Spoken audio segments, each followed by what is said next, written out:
नमस्कार प्रिय दर्शकों और नॉलेज कोच चैनल के एक और दिलचस्प एपिसोड में आपका स्वागत है। आज हम अश्वत्थामा द्वारा संचालित अपार शक्ति के दिव्य हथियार नारायणास्त्र का पता लगाने के लिए हिंदू पौराणिक कथाओं के विशाल महासागर में गहराई से उतरते हैं। यह प्रतिशोध दैवीय हथियार और महाकाव्य महाभारत की कहानी है। दृढ़ निश्चयी अश्वत्थामा। हमारी कहानी महाभारत के एक जटिल और रहस्यमय चरित्र अश्वत्थामा के साथ सामने आती है। द्रोणाचार्य के पुत्र के रूप में वह एक दुर्जेय योद्धा था जो अपने मित्र और राजकुमार दुर्योधन के प्रति गहरा वफादार था। कुरुक्षेत्र युद्ध के परिणाम। विनाशकारी कुरुक्षेत्र युद्ध के बाद जहां पांडव विजयी हुए, अश्वत्थामा अपने करीबी साथियों और अपने राज्य के नुकसान पर दुख और क्रोध से उबर गया। नारायणास्त्र की तलाश। प्रतिशोध की अपनी तलाश में अश्वत्थामा ने पांडवों पर जवाबी हमला करने के लिए एक दुर्जेय हथियार की तलाश की। उन्होंने द्रोणाचार्य के दिव्य शस्त्रागार की ओर रुख किया और अपार शक्ति के दिव्य हथियार नारायणास्त्र का पता लगाया। नारायणास्त्र की शक्ति। यह अस्त्र ब्रह्मांड के संचालक अर्थात भगवान विष्णु द्वारा धारण की गई शक्ति का प्रतीक था। बाण सुदर्शन चक्र का रूप धारण कर लेता है। एक बार इसका आह्वान हुआ तो यह शत्रु का सिर काटकर ही वापस लौटेगा। बताया गया कि भगवान नारायण का हथियार लाखों स्वनिर्देशित मिसाइलों में विभाजित हो गया था, जिसकी प्रभाव शक्ति सीधे प्रतिरोध के समानुपाती थी। एकमात्र ज्ञात ढाल निरस्त्रीकरण और पूर्ण समर्पण था। नारायणास्त्र अद्वितीय अस्त्र था। आप जितना अधिक प्रतिरोध करेंगे, इसकी शक्ति बार बार बढ़ती जाएगी जब तक कि यह आपको मार न डाले। बदले में यह हथियार एक साथ लाखों घातक मिसाइलों का शक्तिशाली हमला करता है। प्रतिरोध में वृद्धि के साथ बौछार की तीव्रता बढ़ जाती है। इस हथियार का प्रयोग एक युद्ध में एक ही व्यक्ति द्वारा केवल एक बार किया जा सकता है। यदि उपयोगकर्ता इसे दूसरी बार लागू करने का प्रयास करता है तो यह उस पर और संभवतः उसके सैनिकों पर पलटवार करेगा। इस मिसाइल से बचाव का एकमात्र तरीका मिसाइलों के हिट होने से पहले पूर्ण समर्पण दिखाना है। यह बदले में इस हथियार को रोकने और लक्ष्य को बचाने का कारण बनेगा। यह 6 मंत्रमुक्त हथियारों में से एक है जिसका विरोध नहीं किया जा सकता है। नारायणास्त्र में एकादश रुद्र शामिल हैं जो ब्रह्मांड को नष्ट करने के लिए प्रकट होते हैं। जब इसे छोड़ा जाता है तो 11 रुद्र आकाश में प्रकट होते हैं और लाखों त्रिशूल और चक्रों से आक्रमण करते हैं। जो लोग इसका विरोध करेंगे वे नष्ट हो जाएंगे क्योंकि यह इसकी शक्ति को बढ़ा देता है। इसे रोकने का एकमात्र तरीका अपने हथियार फेंक देना और इसका सम्मान करना है। नारायणास्त्र ने लगभग 2 अक्षौहिणी सेना को नष्ट कर दिया, जो वास्तव में बहुत बड़ी थी। नारायणास्त्र की कहानी।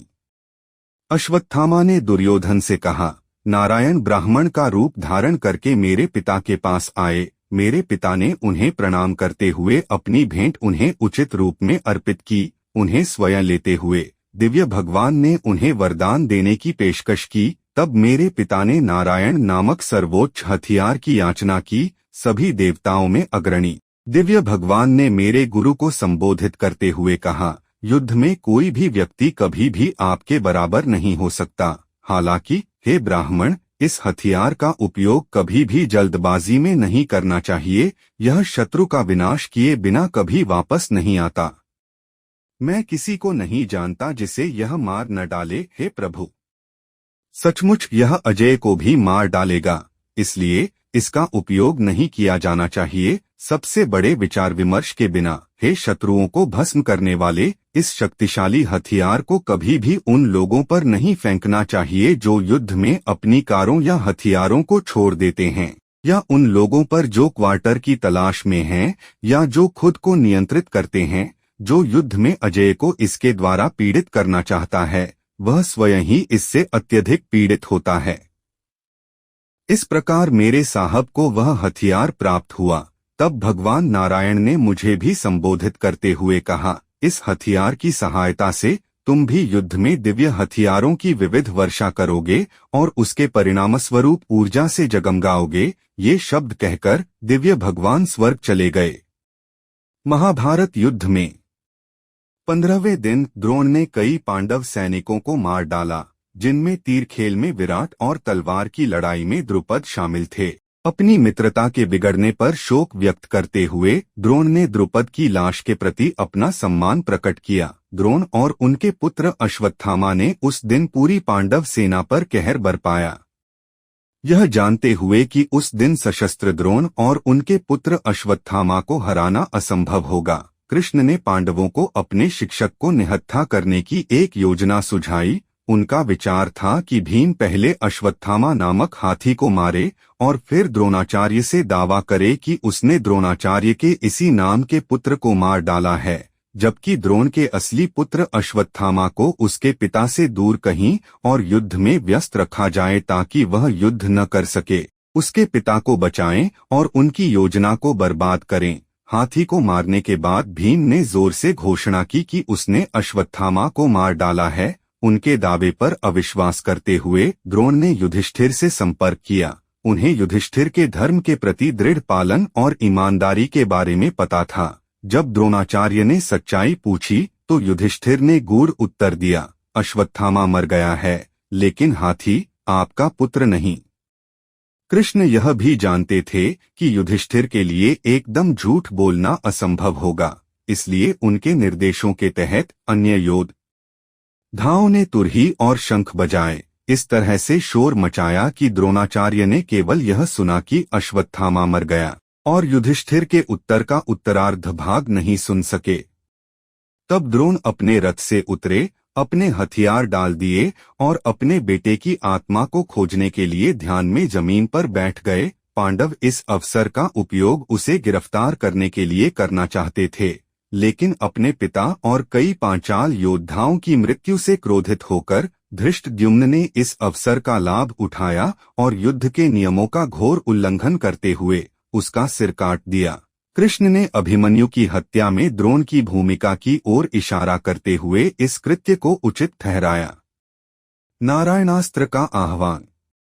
नारायणास्त्र हल्के में लिया जाने वाला हथियार नहीं था। जब इसका आह्वान किया गया तो इसने स्वयं भगवान विष्णु की ब्रह्मांडीय ऊर्जा और विनाशकारी शक्ति का उपयोग किया, जो पूरी सेनाओं को नष्ट करने में सक्षम थी। अपने पिता को धोखे से मारे जाने के बारे में जानने के बाद अश्वत्थामा क्रोध से भर जाता है और पांडवों के खिलाफ नारायणास्त्र का प्रयोग करता है। महाकाव्य महाभारत में एक योद्धा अश्वत्थामा के पास अस्त्र आ गया और उसने इसका इस्तेमाल पांडव सेनाओं के खिलाफ किया। जब इसका उपयोग किया गया तो एकादश 11 रुद्र पांडवों को नष्ट करने के लिए आकाश में प्रकट हुए। चक्र, गदा और अत्यंत तीक्ष्ण बाण जैसे लाखों हथियार प्रकट हुए और उन्हें नष्ट करने के लिए आगे बढ़े। विरोध करने वाले सभी लोग मारे गए। कृष्ण, जो नारायणास्त्र को रोकना जानते थे, ने पांडवों और उनकी सेना को सलाह दी कि वे तुरंत अपने हथियार छोड़ दें और पूरी तरह से विष्णु के महान अस्त्र के सामने आत्मसमर्पण कर दें। निशाना बनाए जाने पर पांडव भीम ने इसे कायरतापूर्ण कार्य मानते हुए आत्मसमर्पण करने से इनकार कर दिया और उग्र बाणों की वर्षा करते हुए आक्रमण कर दिया। नारायण अस्त्र ने अपनी वर्षा उस पर केंद्रित कर दी और वह धीरे धीरे थक गया। हालांकि वह मारा नहीं गया, क्योंकि कृष्ण और उनके भाइयों ने अंततः उसे रोक लिया। दैवीय रोष प्रकट करना। बदला लेने की इच्छा से व्याकुल अश्वत्थामा ने पांडवों की 2 अक्षौहिणी सेना को नष्ट करके कौरवों की हार का बदला लेने के लिए एक हताश प्रयास में पांडवों के खिलाफ नारायणास्त्र चलाया। दैवीय हस्तक्षेप। आसन्न विनाश को देखकर पांडव मदद के लिए भगवान कृष्ण के पास गए। भगवान विष्णु के अवतार भगवान कृष्ण ने नारायणास्त्र के क्रोध का प्रतिकार करने के लिए अपनी दिव्य उपस्थिति की पेशकश की। कृष्ण, जो नारायणास्त्र को रोकना जानते थे, ने पांडवों और उनकी सेना को सलाह दी कि वे तुरंत अपने हथियार छोड़ दें और पूरी तरह से विष्णु के महान अस्त्र के सामने आत्मसमर्पण कर दें। ब्रह्मांडीय संतुलन बहाल। विनाश कर देता है। भगवान कृष्ण के हस्तक्षेप ने नारायणास्त्र की विनाशकारी शक्ति को बेअसर कर दिया, जिससे यह सुनिश्चित हो गया कि दुनिया इसके विनाशकारी परिणामों से बच गई। ब्रह्मांडीय संतुलन बहाल हो गया। जिसे नारायणास्त्र का ज्ञान हो, सनातन धर्म के इतिहास में नारायणास्त्र कई लोगों के पास था, यद्यपि उनका लक्ष्य पर उतना प्रभाव नहीं पड़ा। नारायणास्त्र कई स्थानों पर उपयोगकर्ता, लक्ष्य, प्रभाव और उद्देश्य में भिन्न होता है। सदा ही हम पर रहे। राजा ध्रुव ने गुह्य को यक्षों पर प्रयोग किया। भार्गव परशुराम ने स्वयं महादेव से नारायणास्त्र का ज्ञान प्राप्त किया। श्री राम और ब्रह्मर्षि विश्वामित्र, श्री कृष्ण, द्रोणाचार्य और अश्वत्थामा, इंद्रजीत को इसका ज्ञान था। निष्कर्ष और आपके पास यह है, अश्वत्थामा और आपके पास यह है, अश्वत्थामा और नारायणास्त्र की कहानी प्रतिशोध से पैदा हुआ एक दिव्य हथियार, लेकिन अंततः दैवीय हस्तक्षेप से विफल हो गया। यह महाकाव्य महाभारत में सक्रिय गहन शक्तियों की याद दिलाता है। नॉलेज कोच चैनल पर आज हमसे जुड़ने के लिए धन्यवाद। ज्ञान और पौराणिक कथाओं की दुनिया से अधिक मनोरम कहानियों के लिए बने रहें। अगली बार तक ज्ञान की खोज आपके मार्ग का मार्गदर्शन कर सकती है। कृपया इस चैनल को लाइक, शेयर और सब्सक्राइब करें। आप सभी को धन्यवाद।